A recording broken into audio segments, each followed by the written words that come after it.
Factory की दीवार तोड़ी जा रही है ट्रैक्टरों के द्वारा। ये देख लीजिए आप तस्वीरों में, ये देखिए।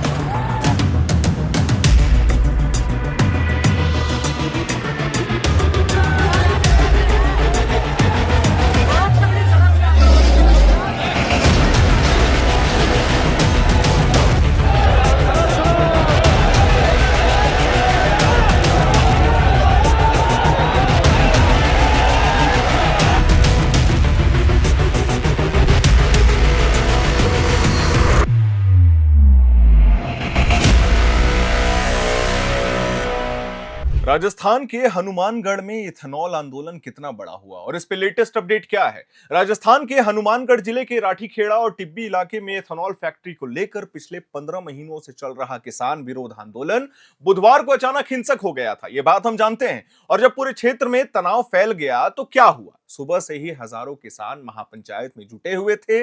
जैसे जैसे भीड़ बढ़ती गई उनके अंदर की नाराजगी भी उबलती चली गई। महापंचायत खत्म होते ही किसान ट्रैक्टरों और वाहनों के साथ फैक्ट्री साइट की ओर बढ़ते हैं और पुलिस ने बैरिकेड्स लगाकर रास्ता रोका भी था। लेकिन प्रदर्शनकारियों का गुस्सा इस कदर बढ़ा हुआ था कि उन्होंने पल भर में बैरिकेड्स तोड़ दिए और आगे की तरफ बढ़ने लगे। जैसे ही भीड़ फैक्ट्री की तरफ पहुंची, वहां मौजूद पुलिस बल और प्रशासनिक अधिकारियों ने हालात को काबू में रखने की कोशिश भी की थी, लेकिन तनाव इतना बढ़ चुका था उस वक्त तक कि स्थिति संभालना मुश्किल हो गया था। प्रदर्शनकारियों ने फैक्ट्री की बाउंड्री वॉल तोड़ दी और अंदर घुसते ही कई वाहनों में तोड़फोड़ शुरू कर दिया था। कुछ ही मिनटों में एक के बाद एक कई वाहन आग की लपटों में घिर गए। हम आपको बता दें, धुएं के गुबार पूरे इलाके में फैल गए थे और मौके पर भगदड़ जैसी स्थिति भी बन गई थी। पुलिस ने भीड़ को रोकने की कोशिश की और लाठी चार्ज और आंसू गैस का इस्तेमाल भी पुलिस को करना पड़ गया था। किसानों की संख्या ज्यादा थी और वो पूरी तैयारी के साथ आए थे। हम आपको बता दें, झड़प में कई किसान घायल हुए, वहीं पुलिस कर्मियों को भी चोटें आई थी। आपको बता दें, टिब्बी क्षेत्र के पास मौजूद वीडियो में साफ दिख रहा है कि आक्रोशित किसान पुलिस की ओर बढ़ते जा रहे थे और पुलिस उन्हें पीछे ढकेल रही थी। इसी दौरान कांग्रेस विधायक अभिमन्यु पुनिया भी भीड़ में मौजूद थे, जिन्हें चोट आई और उन्हें तुरंत अस्पताल भी ले जाया गया था। वहीं दूसरी तरफ राठीखेड़ा लाठीचार्ज के विरोध में जब किसान और अधिक उग्र हुए तो पुलिस ने कुछ प्रदर्शनकारियों को हिरासत में भी ले लिया। ये आज का अपडेट हम बता रहे हैं। 11 दिसंबर को भी कुछ गिरफ्तारियां हुई हैं। खबरें यह भी हैं कि विधायक रुपिंदर कुंवर को भी पुलिस ने पकड़ लिया है, जिससे माहौल और भी अधिक तनावपूर्ण हो गया है। स्थिति बिगड़ती देख जिला प्रशासन ने टिब्बी, राठीखेड़ा और आसपास के गांवों में इंटरनेट सेवाएं तुरंत बंद कर दी। 15 किलोमीटर तक इंटरनेट सेवाएं बंद थी। इलाके में भारी पुलिस, आरएसी और होम गार्ड्स की तैनाती भी कर दी गई थी और पुलिस लगातार इलाके की चौकसी कर रही है। और आपको बता दें, गुरुवार की सुबह यानी आज की सुबह तक भी माहौल शांत नहीं हो पाया है, क्योंकि बड़ी संख्या में किसान टिब्बी के गुरुद्वारे में जुटने लगे हैं। किसान नेताओं ने साफ कहा है कि जब तक फैक्ट्री को बंद करने का या फिर शिफ्ट करने का लिखित आश्वासन हमें नहीं मिलेगा, आंदोलन वापस नहीं होने वाला है। किसानों की मुख्य चिंता यह भी है कि इथेनॉल फैक्ट्री लगने से उनकी उपजाऊ जमीन लगातार खराब हो रही है। जमीन की नमी और जितने भी मॉइस्चर्स होते हैं उन पर असर पड़ रहा है। उनकी जितनी भी पीढ़ी है वो किसानी पर ही निर्भर रहती है। उनका कहना है कि फैक्ट्री से निकलने वाला कचरा और रासायनिक अपशिष्ट जो है वो पूरी जमीन को बंजर बना देगा। किसानों का यह आरोप है कि प्रशासन ने उनकी आपत्तियों को सही तरीके से सुना ही नहीं है और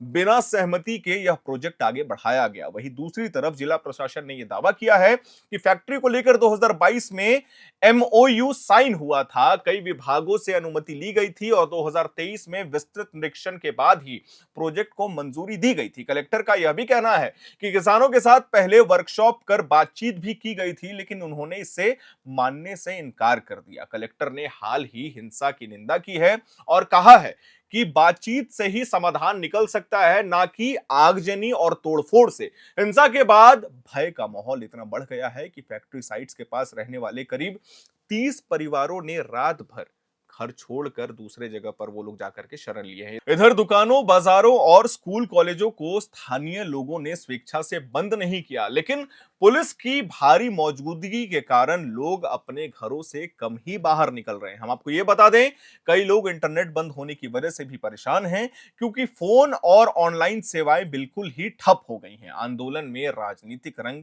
भी भर गया है। हम आपको बता दें, कई किसान यूनियन, कांग्रेस, सीपीएम और सीआईटीयू के नेता आंदोलन में खुले रूप से शामिल भी हो गए हैं। कुछ नेताओं का यह कहना है कि सरकार किसानों की बात सुनने के बजाय दबाव बनाने की नीति अपना रही है, जिससे टकराव और भी बढ़ रहा है। वहीं दूसरी ओर सरकार समर्थक नेताओं का कहना है कि यह प्रोजेक्ट क्षेत्र में विकास, रोजगार और आर्थिक मजबूती लाएगा और इसका विरोध सिर्फ गलतफहमी की वजह से ही हो रहा है। गुरुवार की सुबह से ही पुलिस प्रशासन और किसान नेताओं के बीच बातचीत की कोशिश भी लगातार की जा रही है, लेकिन अभी तक कोई भी ठोस समाधान इसका नहीं निकल पाया है। किसान अपनी मांग पर अड़े हैं और फैक्ट्री को इसी जगह नहीं बनने दिया जाएगा, जबकि प्रशासन ये कह रहा है कि प्रोजेक्ट्स कानूनी रूप से मंजूर हैं और इसे रोका नहीं जा सकता। इसी खींचातानी के बीच हजारों किसान लगातार गुरुद्वारे और टिब्बी रोड पर जमा हो रहे हैं। फिलहाल हनुमानगढ़ और श्रीगंगानगर के बीच का पूरा इलाका भारी तनाव में है। सड़कें कई जगहों पर ब्लॉक हैं। पुलिस लगातार गश्त कर रही है और अधिकारी हालात को सामान्य करने में जुटे हैं, लेकिन अभी भी भीड़ के दोबारा इकट्ठा होने की आशंका जताई जा रही है। प्रशासन ने लोगों से यह अपील की है कि भड़काऊ वीडियो या संदेश ना फैलाएं, जबकि किसान नेता यह दावा कर रहे हैं कि आंदोलन अब पहले से भी ज्यादा मजबूत होकर जारी रहेगा। तो कुल मिलाकर के राठीखेड़ा और टिब्बी क्षेत्र का यह विवाद अब साधारण विरोध से बढ़कर बड़ा किसान आंदोलन बन चुका है। एक तरफ किसान हैं जो अपनी जमीन और भविष्य को लेकर चिंतित हैं, वहीं दूसरी तरफ सरकार और प्रशासन है जो प्रोजेक्ट को विकास का रास्ता बता रहे हैं। लेकिन इस टकराव में सबसे ज्यादा नुकसान इलाके के आम लोगों और स्थानीय शांति को हो रहा है। आने वाले कुछ दिनों में यह बहुत महत्वपूर्ण होगा, क्योंकि या तो बातचीत से रास्ता निकलेगा या फिर आंदोलन और भी उग्र और बड़ा रूप ले सकता है। खैर, हम उम्मीद करते हैं आपको हमारी ये जानकारी, हमारी ये वीडियो पसंद आई होगी। वीडियो को लाइक करें, शेयर करें, हमारे चैनल को सब्सक्राइब करें। इस आंदोलन से जुड़ा जो भी लेटेस्ट अपडेट होगा हम अपने चैनल के माध्यम से अपने दर्शकों को देते जाएंगे। कैमरे के पीछे मौजूद है मेरी सहयोगी सुमन। मेरा नाम है हर्षित और आप देख रहे हैं एयर नाउ।